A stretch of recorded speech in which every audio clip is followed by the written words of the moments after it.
The reason why I'm picking high block over inside and outside and low is just purely because most people seem to be struggling with it. You know, a few people with inside block are coming outside, or they're a little tight or long. Outside block, there's this habit, you know, it's just a matter of keeping this down and training to roll the hips with it.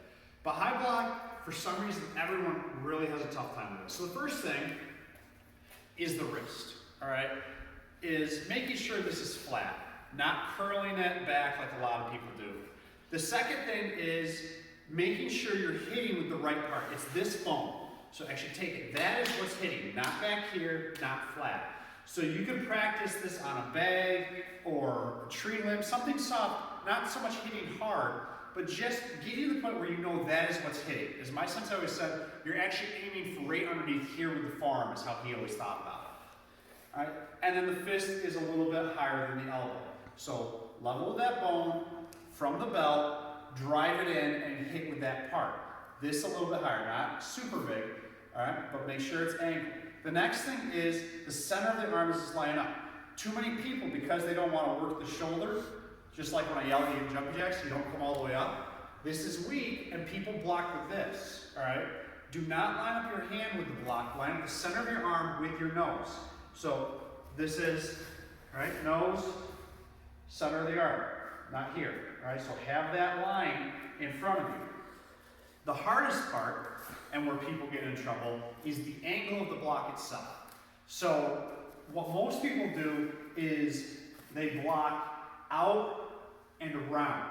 So if I basically could draw an imaginary line, this is what they're doing with their block. It's coming out from the hip and then up. So all the energy is going out backward. If I had water right now, it'd be spurting out that way. All right, and that's the angle of the block, is around.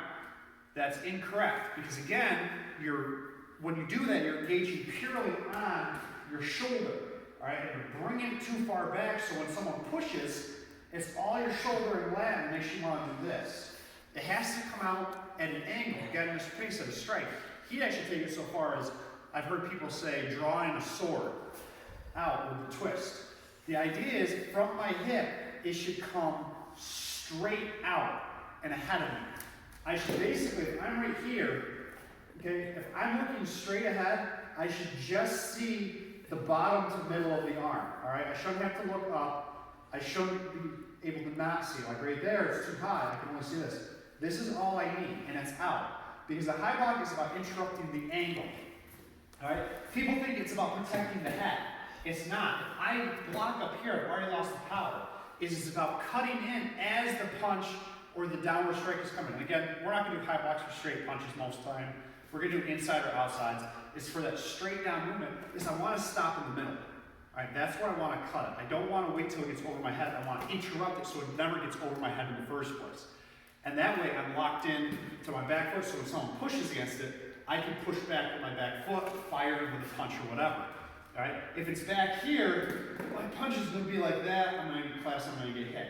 So angle out, all right, with the forearm in the center. Advanced range, you can practice with the hip at first, but also practice blading, all right? And when you blade the hip, obviously, it's not like this, you're not getting weird with it. All right, I'll explain blading a little bit better in another video. All right, so right from there, not too much extension, not too short, nice and flat. For drills, get a stick, get a pool noodle, all right? Hold it right here on your hip, draw the line out. All right, if you come off it, you know you're doing something wrong. Have someone videotape it, all right? I mean, you have a couple different options. The main thing is keep that straight and out. Have someone test it. If someone pushes on your arm, all right, you shouldn't feel it in your back and shoulder at all. It should all be in the back of the leg and coming down this side, through the leg and side into the back of the leg. All right? And just like all the other ones, drill it. Drill and drill and drill until you can do it without thought. If you still have to think about it, you remind yourself you're not going to get it in kata or anything else. All right?